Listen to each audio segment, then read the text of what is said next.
जय हिंद। हमें अरविंद कुमार और आपके बीच आज बायोलॉजी का सबसे शुरू का जो चैप्टर होता है कोशिका लेकर आए हैं। सबसे पहले जीव विज्ञान किसे कहते हैं? सजीवों का अध्ययन को जीव विज्ञान कहते हैं और जीव विज्ञान के पिता अरस्तु को कहा जाता है। तो हम बात करते हैं कोशिका। कोशिका क्या है? सबसे ठेठी भाषा में समझिए। यहाँ अगर निकालें उसमें 50-60 कोशिका है। उसी के अंदर रहता है राइबोसोम, माइटोकॉन्ड्रिया, सेंट्रोसोम। तो कोशिका को अंग्रेजी में बोलते हैं सेल, हिंदी में बोलते हैं कोशिका। अंग्रेजी में सेल, हिंदी में कोशिका। तो बायोलॉजिकल भाषा होता है कोई चीज का। जैसे आप अपना भाई का नाम अलग रखते हैं कोई नाम से, अपना गर्लफ्रेंड का नाम कोई अच्छा नाम देते हैं, और उसे ही बायोलॉजी में कोशिका का नाम हुआ साइटो। तो इसलिए कोशिका का अध्ययन जो कहलाता है वो कहलाता है साइटोलॉजी। और बात करें कोशिका की खोज, कोशिका की जो डिस्कवरी खोज किया रॉबर्ट हुक ने 1665 में। उसके लेकिन क्या मृत कोशिका का खोज, रॉबर्ट हुक किस कोशिका का खोज किया? मृत कोशिका का। और जीवित कोशिका का जो खोज किया वो ल्यूनबेनहॉक है। कौन है? ल्यूनबेनहॉक। ल्यूनबेनहॉक को ही बोलते हैं जीवाणु विज्ञान का पिता। किसको? ल्यूनबेनहॉक। मृत कोशिका का खोज रॉबर्ट हुक और ये जीवित कोशिका का खोज ल्यूनबेनहॉक। अब पूरा ओवरऑल में अगर बात करें सबसे छोटी कोशिका तो माइकोप्लाज्मा। अब माइकोप्लाज्मा क्या होता है आप गूगल पे जाके सर्च मार के देख लेंगे। छोटी मतलब आप आंख से तो देख ही नहीं सकते हैं, माइक्रोस्कोप सूक्ष्मदर्शी का उपयोग करना पड़ेगा देखने के लिए। उसके बाद सबसे बड़ी कोशिका का बात करें शुतुरमुर्ग के अंडे का होता है। कोशिका समझ चुके हैं। यहाँ से अगर खोद के निकालेंगे हुक लगा के तब उसमें 10-20 कोशिका निकलेगा। ठीक। सबसे लंबी कोशिका का बात करें मनुष्य में तो तंत्रिका तंत्र होता है, स्नायु। क्या? तंत्रिका तंत्र और स्नायु जो ब्रेन में रहता है। किसी कोई दिक्कत यहाँ तक नहीं। और बात करें यहाँ सबसे कम कोशिका विभाजन होता है तंत्रिका तंत्र में जो कि ब्रेन। इसलिए व्यक्ति जब गाड़ी से गिर जाता है बिन हेलमेट लगाए हुए तो व्यक्ति की मृत्यु हो जाती है। कोशिका विभाजन मतलब कोशिका विभाजन बायोलॉजी में ये होता है कि कोशिका विभाजन करके फिर से वो अंग का निर्माण कर लेना, ना कि उसको तोड़ तड़ के बराबर कर देना। बात समझ में है? इसलिए पुलिस बोलता है संविधान का जो मेरा अनुच्छेद है संविधान का, फिर चलिए ना, संविधान का जो अनुच्छेद है 21, इसमें बोला है प्राण एवं दैहिक स्वतंत्रता। प्राण एवं दैहिक स्वतंत्रता मतलब ना आप किसी का प्राण ले सकते हैं, ना आप किसी का प्राण ले सकते हैं, ना आप अपना प्राण खुद दे सकते हैं। इसलिए पुलिस बोलता है आप हेलमेट लगा के चलिए।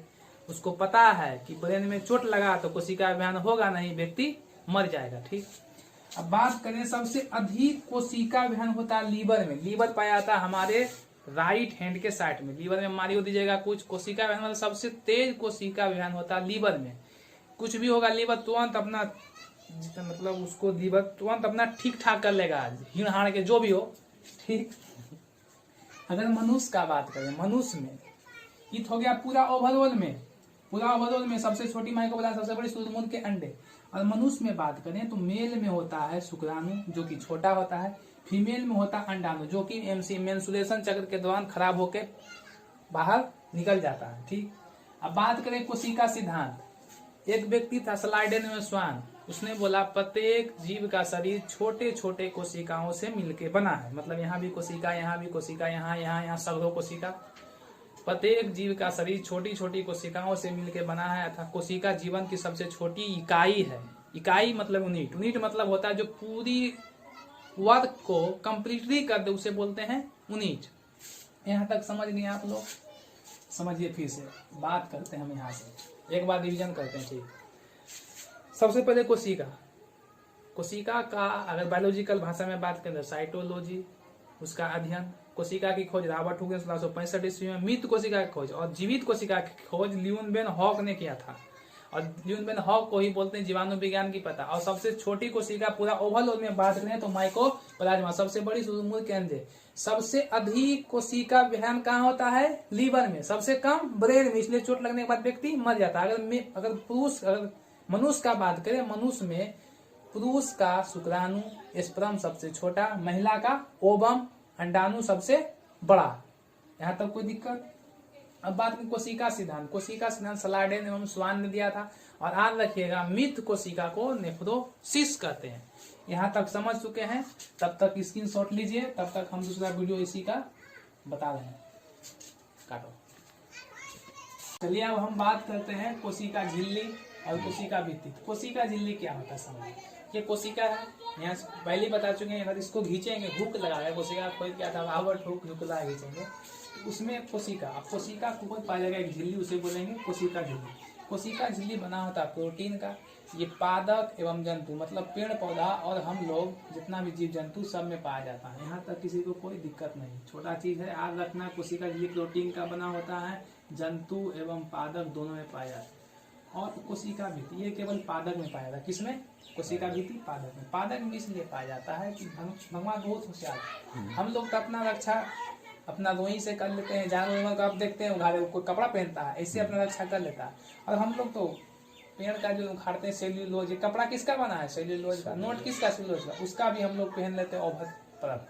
और सबको पता है दुनिया में हम लोग का टेम्परेचर फिक्स है, हमेशा रहेगा केल्विन में 310 केल्विन, फ़ारेनहाइट में 98.6 डिग्री फ़ारेनहाइट और 37 डिग्री सेल्सियस। ये फिक्स तापमान है हम लोग का।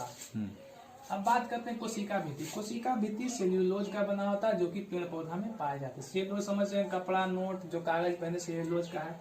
और कवक जो क्या है पादप, इसका कोशिका बना होता है काइलिन का। कोई दिक्कत? और कोशिका के अंदर ही पाया जाता है माइटोकॉन्ड्रिया।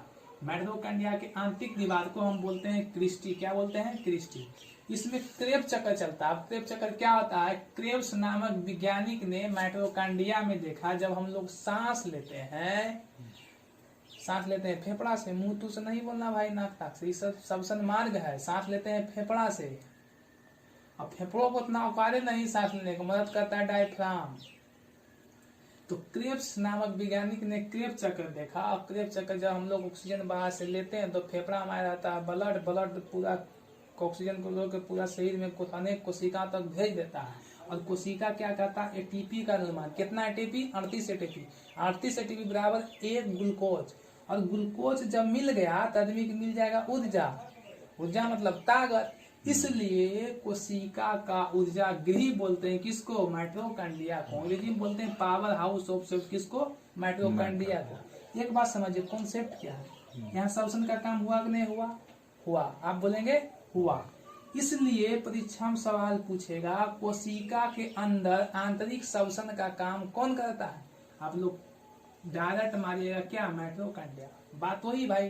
कोशिका के आंतरिक दीवार को क्या कहते हैं? क्रिस्टी। कोशिका में क्या चलता है? क्रेब्स चक्कर। इस कोशिका को क्या कहते हैं? Power house of cell. क्योंकि माइटोकॉन्ड्रिया क्रेब्स चक्कर करता है, ऑक्सीजन लेकर कहाँ जाता है? एटीपी निर्माण करता है। एटीपी के 33 एटीपी बराबर 1 ग्लूकोज, तो मिल गया ऊर्जा। इसलिए कोशिका का आंतरिक श्वसन का काम कौन? माइटोकॉन्ड्रिया। कोशिका